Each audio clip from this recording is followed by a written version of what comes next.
Hello there. You are watching Forced Skirmishes 1 and 2 of my TearRing Saga Champions of Utena low turn count playthrough.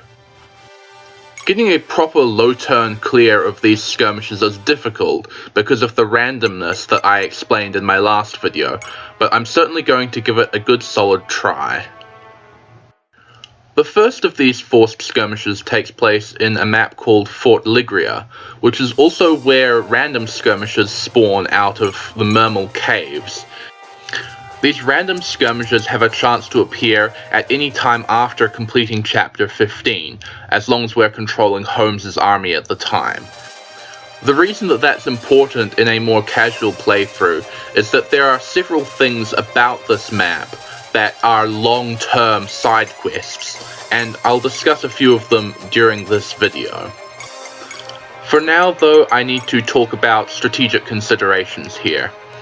First and foremost, Juni is going to be heading into one of the 3 blue houses on this map in order to learn Mountaineer.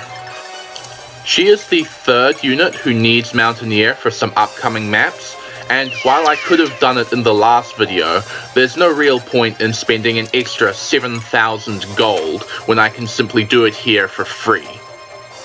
As far as actually completing the chapter goes, the objective here is to rout, so the big problem is getting our units up to be able to actually fight all of the monsters at the north end of the map. So to begin that, I used Empower on Narron, which allows him to one-hit KO this gate, and also dramatically increases his damage output against the monsters.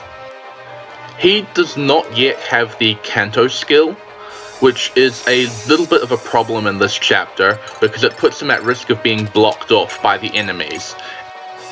For that reason, I really should not have had Narron throw a pylon at this harpy here, because if he had killed her, it would have increased the risk of enemies blocking him off.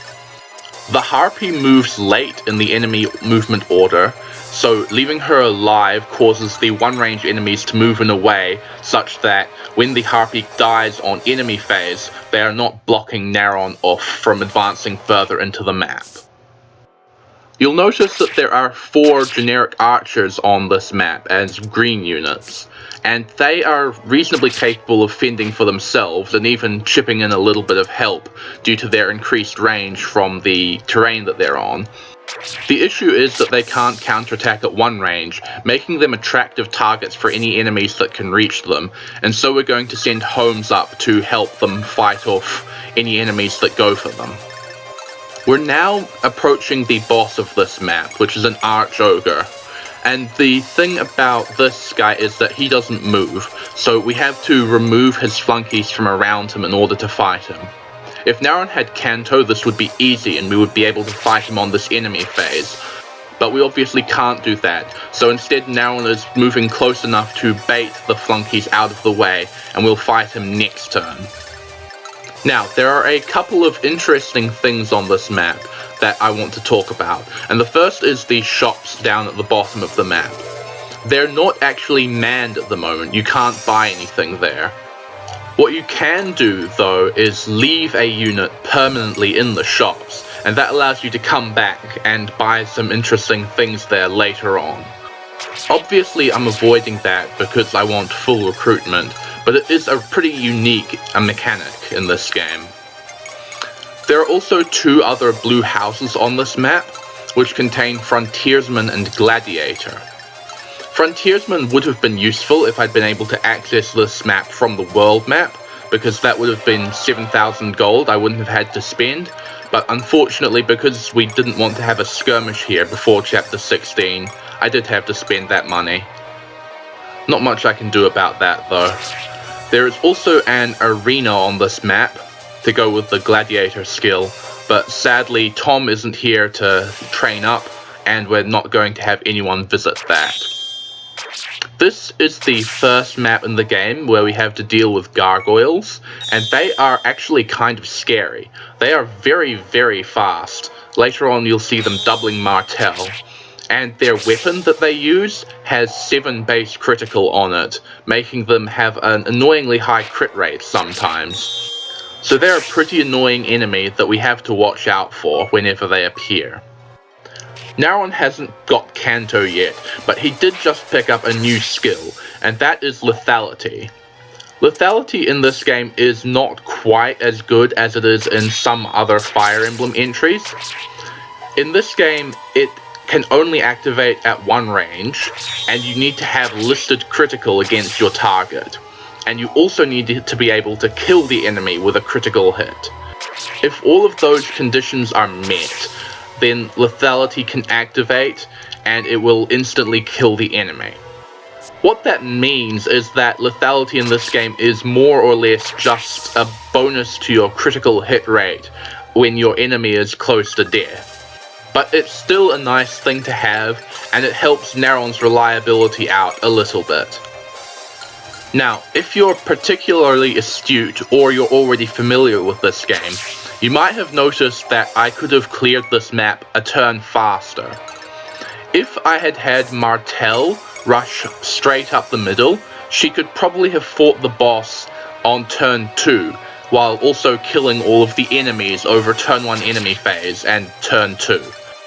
I didn't do this because I didn't really notice it at the time of recording, and also it would require a pretty stacked Martel to kill all of the enemies over the 2 enemy phases. It would probably be possible due to having so many miracle charms available to me, but she can't double the gargoyles with the Levin sword, and that's what she would probably need in order to kill the boss quickly enough. All in all, I think trying for the 2-turn would have put a little too much pressure on Martel, and it would also have required a bit of deployment luck for this map, which I didn't need to have in this strategy. 2-turning with Martel would also have denied Narron an opportunity to gain some experience, which I really need him to do, so it's probably something that could only be done with early recruited Narron as well. So the last enemy goes down to complete this map in 3 turns. Interestingly enough, Agro Incarnate has suggested that there should be a way to complete this map in 1 turn, using a couple of flyers. His suggestion requires a double Sing proc or 2, and also would require the use of Frau in this environment, and I'm really not sure how I would get Frau up to the stats required for this role. But I was considering an alternative using early promoted Narron as the second unit, and I think it might just about be doable in that way as well. So that's something to investigate for anyone who decides they might want to try and LTC this game better than I manage.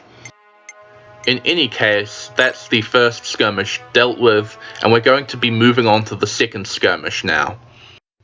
This skirmish takes place in the Aerial Mountains, which we need to cross, and it is the first mountain-type map in this sequence of skirmishes, although it is not the last, and it's not the one that we wanted Mountaineer for in the first place. The enemies on this map are all entombed, and they have extremely weak stats. And because monster AI in this game prefers not to attack player units that it cannot do any damage to, that makes enemy phasing these enemies quite difficult, and we're going to have to use a little AI manipulation in order to get them to fight us and clear the map quickly. So there are 2 things that the AI considers when determining whether it feels it can do something in a round of combat against a player unit. Firstly, there's whether it can do any damage, which obviously these entombed cannot. And then secondly, it also considers whether there are any shields in the player unit's inventory that would have their durability reduced on a hit. These 2 considerations give us 2 possible ways to manipulate the entombed into attacking us. And the way that I'm doing in this chapter is, of course, giving Martel a leather shield so that they see that and decide, oh hey, I can reduce the durability on that, let's have a go. The alternative to this would be to have Martel equip a devil weapon, which can potentially backfire on us, and so the AI reads it as them being able to deal some damage to us, even though their attacks are doing absolutely nothing. This is obviously extremely risky and RNG dependent, because if you backfire even once, you are not going to kill all of the enemies that you want to on the enemy phase, and so you have to reset. I actually very nearly managed to one-turn this map on my last LTC run of this game by using the Devil Lance trick, but I failed because, of course, Martel backfired, and that left the Entombed alive, and also eventually ended up with Martel dead. So it is just about possible to one-turn this map, but that requires absolutely perfect RNG positioning of Martel and Plum, in addition to certain of the enemies not being deployed. So it's not really feasible to do without save state assistance. Fortunately for me, the AI does not take into account Martel's skills when deciding whether to attack her, so she is able to rely on Vantage to instantly kill the enemies before they get the chance to attack, so that her leather shield never wears down, and she always has it to trick the AI into continuing to attack her. During this enemy phase, Martel picked up a new skill, Terra. This is a proc skill that, when it activates, deals critical hit damage while also negating the enemy's terrain bonuses for that attack. Like Lethality, this is pretty much just an extra critical hit rate, which I am never going to say no to because critical hits are so useful in this game. Martel is easily handling the enemy, but there are a couple of other things that we wanted to do on this map, and one of those is having Vega enter the house in order to pick up a Master Potion. This has a very important use later on, so it's critical that I don't forget to grab it. The other thing that we're doing here, obviously, is grinding out Lyria's Sing.